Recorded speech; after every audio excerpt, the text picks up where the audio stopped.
Y con estos programas especiales que está haciendo nuestra productora Leticia Campos Vázquez, hoy vamos a platicar de un tema muy importante, mitos y realidades en los niños con cáncer, y para ello nos acompaña orgullosamente BUAP, el doctor Adrián Morales Maravilla, hematólogo egresado del Centro Médico Nacional, 20 de noviembre del ISSSTE, profesor universitario de hematología, sí estamos bien, hematología, director y fundador de la clínica Fundación Christi, Centro contra el Cáncer. Vamos a platicar de esto.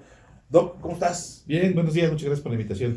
¿Por dónde empezamos a abordar siempre estos temas? Mira, hasta me pongo chinito. Se me hacen temas muy importantes para nuestra sociedad, para todos los que nos están escuchando.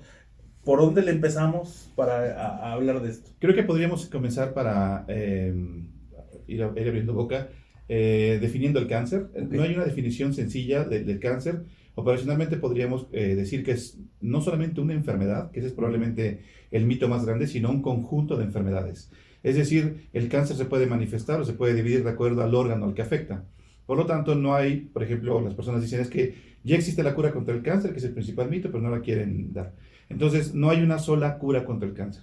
Es un conjunto de enfermedades, como lo mencionaba, y va a depender de la edad, del género, de incluso la ubicación geográfica, de muchos factores, y es básicamente una enfermedad en la que hay un crecimiento desordenado de las células. Ese crecimiento desordenado a veces se sabe la causa, a veces no, pero básicamente lo que van a producir es un tumor, y ese tumor tiende a crecer hacia otros lados, tiende a invadir, tiende a no respetar las señales de inhibición o de progresión de la célula, y por lo tanto el crecimiento descontrolado finalmente termina en la mayoría de las veces siendo mortal si no se trata a tiempo.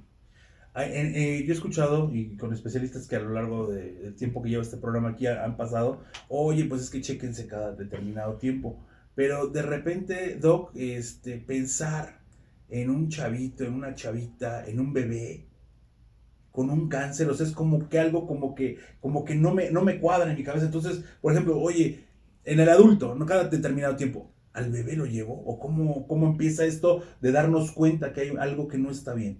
Lo primero es conocer los antecedentes. Por ejemplo, hay algunos cánceres que tienen cierto tipo de patrón hereditario. Ok. El cáncer como tal no se hereda, con excepción de un grupo muy limitado de enfermedades. Por ejemplo, síndromes rarísimos como el de Lifra, Omeni, ataque de telangiectasia, que son increíblemente raros. Pero sí puede haber cierto patrón de agregación. Es decir, si yo no tengo antecedentes y de repente alguien en la familia comienza con un tumor o con un cáncer pulmonar, pancreático, gástrico, leucemia, linfoma a edad temprana, o sea, sin ningún otro antecedente, es posible que yo tenga como hijo de esa persona, como nieto de esa persona, un poquito de más riesgo para desarrollarlo. Actualmente ya se cuenta con un mapa muy, muy específico de mutaciones que permiten saber qué tipo de persona o qué persona puede tener determinado tipo de cáncer. Es muy famosa el caso de esta actriz de Hollywood, la esposa de Brad Pitt, que se conoció, se hizo el estudio y tenía cierto riesgo de padecer cáncer de mama, y de plano se hizo la mastectomía, se quitó el órgano para la glándula para no tener que lidiar con el cáncer posteriormente. Como ese caso, hay muchos otros en los que ya con la secuenciación de siguiente generación, que es una tecnología relativamente reciente, muy cara por cierto, se puede saber si yo ya estoy expresando algunas mutaciones que pueden determinar cáncer a un futuro, a mediano o a corto plazo. ¿Cómo se llama este estudio y si lo hay en México? En México sí hay algunos lugares, se llama secuenciación de siguiente generación o NGS. Secuenciación de siguiente generación. Es ¿Me lo puedo aplicar? ¿Yo puedo aplicar eso a Sí, mis hijos, a cualquiera? cualquiera. Ahí, digo, como es un estudio muy caro, estamos hablando de unos entre 40 y 80 mil pesos, a veces hasta un poquito más. Hay que saber exactamente qué estamos buscando. No es de que yo llegue al laboratorio y digo, quiero que me haga un NGS, sino que va enfocado de acuerdo al tipo de tumor. Por ejemplo, hay NGS para leucemias linfoides, para mieloides, para linfoma, para cáncer de pulmón, para cáncer de estómago, etcétera. Entonces, cada una de las enfermedades tiene un panel específico de mutaciones en las cuales se puede analizar, se analiza la sangre y se observa si ya hay alguna mutación que pueda predecir el desarrollo de la enfermedad. Normalmente, Doc, ¿cómo damos el paso número uno? Esto que estás diciendo hay antecedentes de que alguien tenga un cáncer, yo me lo tengo que hacer, tiene que ser en línea directa o como para dar esos primeros pasos, y probablemente a lo mejor alguien por ahí esta información seguramente les va Sí, a ayudar. como mencionaba, lo más importante es conocer los antecedentes familiares.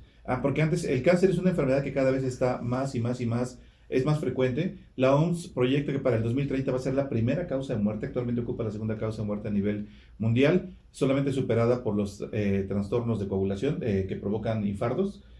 Bueno, puede no haber necesariamente trastorno de coagulación, pero sí los infartos son la primera causa de muerte. La segunda causa de muerte es el cáncer, pero en 2030 va a ser la primera. El gran problema que tenemos es que no conocemos la causa y por lo tanto no se puede prevenir. Ejemplo, cáncer cervicuterino está provocado en la inmensa mayoría de las veces por el virus del papiloma humano, o el tabaquismo puede provocar por lo menos 3 o 4 cánceres: pulmón, estómago, lengua, vejiga, etcétera. Pero el resto no sabemos por qué se desarrolla, entonces no se puede prevenir. En específico, el cáncer hematológico, el 99.9% de las veces no sabemos qué provoca la enfermedad y por lo tanto pues no podemos prevenirla, no podemos tomar acciones para prevenirla. Aún llevando una vida sana, con deporte, sin fumar, sin tomar, sin desvelarse, sin decir malas palabras, el paciente puede desarrollarlo, ¿no? Entonces, aquí lo importante es tratar de saber cuál es el antecedente. Y el problema es que antes no había los métodos diagnósticos como ahora. Antes el paciente se moría, de repente empezaba a bajar de peso, se ponía mal, dejaba de comer, pum, se moría. No había el protocolo diagnóstico que actualmente se tiene, incluyendo este estudio que mencionamos. No había tomografía con emisión de positrones, no había las biopsias líquidas, o sea, no había todo el arsenal de diagnóstico y tratamiento que tenemos actualmente para poder detectarlo a tiempo. Cáncer hematológico, particularmente, ¿cuál es? El cáncer hematológico es aquel que deriva de todas las células, de cualquier célula que se origine en la médula ósea. La médula ósea es lo que la gente conoce como el tuétano del hueso. Todo lo que se enferme de la médula ósea lo vemos los hematólogos. Todo lo que se enferme de forma maligna fuera de la médula ósea lo ven los oncólogos. Entonces, por ejemplo, los hematólogos vemos todo lo que es leucemia, linfoma, mieloma, mielodisplásicos y otros cánceres bastante raros. Recordemos que en la médula ósea se originan los glóbulos rojos, los glóbulos blancos y las plaquetas, y todo lo que se enferme de ahí es competencia de nosotros. ¿Y qué tan frecuente es esto en los niños en nuestro país? Bueno, esa es la mejor pregunta que llevamos ahorita, porque la leucemia linfoide es la primera causa maligna de muerte infantil. Es decir, es el cáncer más frecuente. Leucemia linfoide. Linfoide aguda. Okay. Es la primera, el cáncer número 1 a nivel infantil. Debe de ser en México la segunda o tercera causa de muerte en general, en global, porque es una enfermedad que está muy activa, por así decirlo, es muy frecuente. Hay un estudio en el que participaron prácticamente todos los hospitales de Puebla, porque se hizo un estudio epidemiológico donde se determinó que los 3 estados con la mayor incidencia de cáncer infantil fueron Tlaxcala, Puebla y Oaxaca. Entonces se hizo un estudio epidemiológico y después se hizo un estudio ya mucho más a fondo, y por lo menos en los últimos 5 años ha habido unos 730 casos de leucemia infantil solamente en el estado. Entonces es una enfermedad súper frecuente que además tiene un altísimo porcentaje de curación si se diagnostica y se trata a tiempo, que ese es otro gran problema que tenemos en México. No tenemos al alcance todo la cantidad de tratamientos que, por ejemplo, tienen en Europa o en Estados Unidos. A ver, Doc, vamos a empezar con las preguntas porque pues, la gente está pues reaccionando. Ray, Leti, a mí me gustaría mucho saber si el cáncer en niños lo provocan las salchichas y los colorantes. Esto lo pregunta Esther.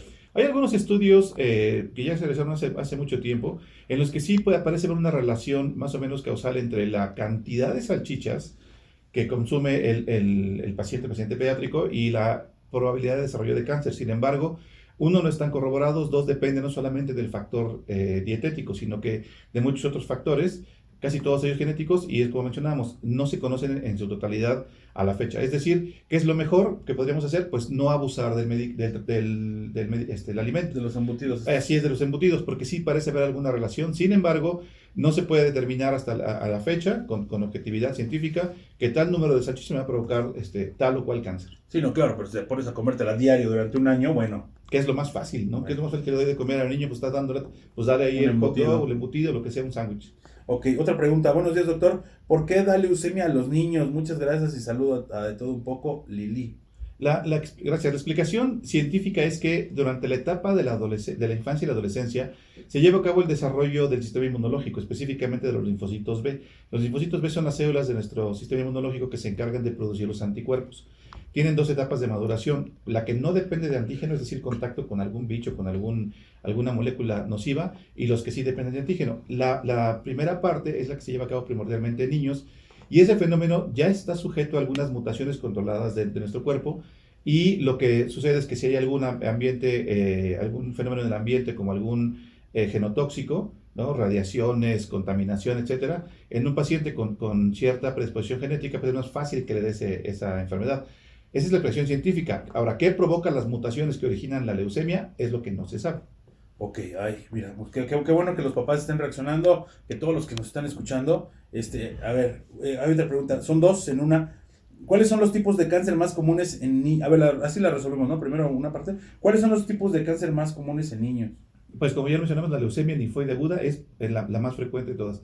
Y hay algunas otras cánceres que son un poquito menos frecuentes, cáncer cerebral, retinoblastoma, que afecta a la Del retina. retinoblastoma, que es para que todo el mundo Es un entienda. tumor que afecta a la parte interior del ojo, por así decirlo, para Sí, para que lo... Ajá, también puede haber tumor de Wilms que suele afectar órganos abdominales como el riñón y otros tumores no tan frecuentes, pero digamos que el más importante de todos, porque es el más frecuente, es la leucemia linfoide aguda. Esa ¿cómo es? Esa es, ¿Dónde está para que sepamos que... Se origina en la médula ósea del tuétano del hueso. En el tuétano. Y comienzan a producir, son un grupo de células es una célula madre leucémica. Su origen es lo que no conocemos, y esa célula madre comienza a producir de forma indiscriminada un grupo de precursores, es decir, células muy maduras, muy primitivas, que no tienen ninguna función, pero se replican tan rápidamente que desplazan a las células madre normales de la médula y provocan falla de la médula ósea. La falla de la médula ósea se manifiesta por anemia, fiebre persistente porque no hay defensas funcionales y sangrados continuos porque no hay plaquetas. Ok, va, esta es la misma pregunta, nada más que la dividí. ¿Qué síntomas no debemos ignorar en un niño? Porque escuchamos que los moretones son malos, pero no tengo más información para diferenciarlo. Luis Álvarez. Sí, excelente pregunta. Las red flags, por así decirlo, ahorita que está de moda esto en las redes sociales, son el paciente, el niño deja de jugar, el niño se comienza a poner pálido, digo, independientemente de que pueda tener un color más blanquito, el niño deja de jugar, los niños andan como chivas locas para arriba y para abajo todo el tiempo. El papá conoce perfectamente, bueno, los papás conocen perfectamente el ritmo de actividad de su hijo y de repente comienzan a dejar de jugar, ya no quieren comer igual, comienzan a tener fiebre, sobre todo de predominio nocturno, comienzan a sudar de forma importante también durante la noche, se ven cansados todo el tiempo, no quieren ir a la escuela y comienzan a aparecer moretones sin causa. También pueden tener sangrados en la nariz, sobre todo de forma bilateral, y pueden tener también sangrado de encías. La presencia de estas tres alteraciones que traducen la falla de los glóbulos rojos, blancos y plaquetas ya es un signo de alarma muy evidente y tiene que ir. O sea, es cansancio.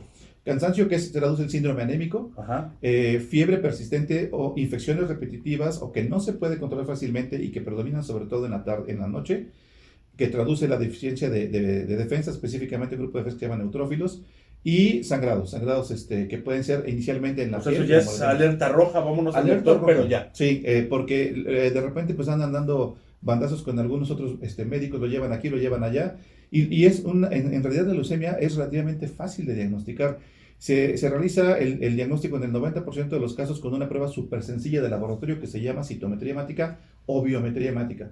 Cualquier laboratorio la realiza y un especialista, que puede ser pediatra o hematólogo, la mayoría de veces, o incluso un internista, sin problema puede diagnosticar que hay una falla de la médula, que hay una alteración importante y que tiene que buscar la atención especializada de inmediato.